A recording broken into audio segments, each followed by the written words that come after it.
Assalamualaikum warahmatullahi wabarakatuh. Perkenalkan, nama saya Rita Ramadhani dengan NPM 2408010667. Di sini saya akan mempresentasikan jurnal saya yang berjudul Krisis Ontologi Keadilan dalam Pengelolaan Sumber Daya Alam di Indonesia, Perspektif Filsafat Hukum Modern. Oke, kita masuk ke dalam pembahasan pertama, yaitu landasan ontologis. Ontologi merupakan cabang filsafat yang membahas hakikat suatu objek. Dalam penelitian ini, ontologi digunakan untuk memahami hakikat hukum dalam pengelolaan sumber daya alam. Pada dasarnya, hukum dibentuk untuk menciptakan keadilan, ketertiban, kesejahteraan masyarakat. Akan tetapi dalam praktik pengelolaan sumber daya alam di Indonesia, hukum seringkali hanya dipahami sebagai aturan formal tanpa memperhatikan nilai keadilan yang sesungguhnya. Akibatnya, muncul berbagai konflik agraria, kerusakan lingkungan, serta ketimpangan pemanfaatan sumber daya alam. Oleh karena itu, penelitian ini mengkaji hakikat keadilan yang seharusnya menjadi dasar setiap kebijakan pengelolaan sumber daya alam.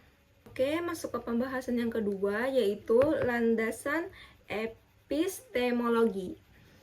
Epistemologi membahas bagaimana suatu pengetahuan diperoleh dan dapat dipertanggungjawabkan. Penelitian ini menggunakan metode penelitian hukum normatif dengan pendekatan perundang-undangan, pendekatan kasus, dan pendekatan konseptual. Analisis dilakukan berdasarkan teori keadilan Aristoteles, teori justice as fairness John Rawls, teori positivisme hukum Hans Kelsen, dan teori hukum progresif Sucipto Raharjo.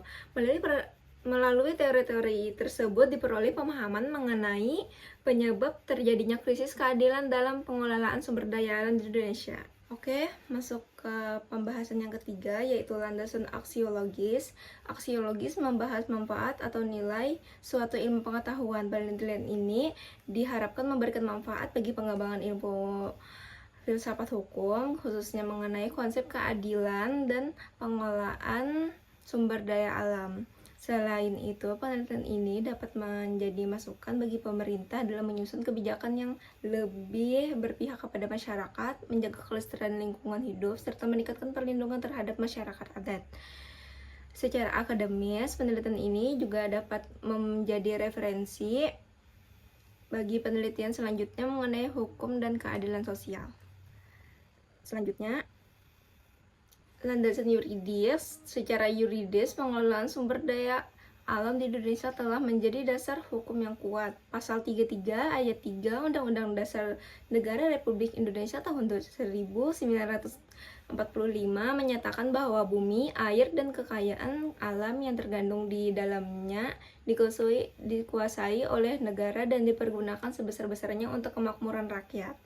Selain itu, terdapat juga Undang-Undang Nomor 5 Tahun 1960 tentang pokok-pokok agraria, Undang-Undang Nomor 32 Tahun 2009 tentang perlindungan dan pengelolaan lingkungan hidup, serta Undang-Undang Nomor 3 Tahun 2020 tentang pertambangan mineral dan batu bara. Walaupun regulasi tersebut telah mengatur prinsip keadilan dan keberlanjutan, implementasinya masih belum sepenuhnya mencerminkan tujuan hukum. Dan yang terakhir, landasan sosiologis. Secara sosiologis, berbagai persoalan masih terjadi dalam pengelolaan sumber daya alam di Indonesia. Konflik agraria terus meningkat, masyarakat adat kehilangan wilayah ulayat, kerusakan lingkungan semakin meluas akibat eksploitasi sumber daya alam, serta manfaat ekonomi dalam lebih banyak dinikmati oleh korporasi dibandingkan masyarakat sekitar.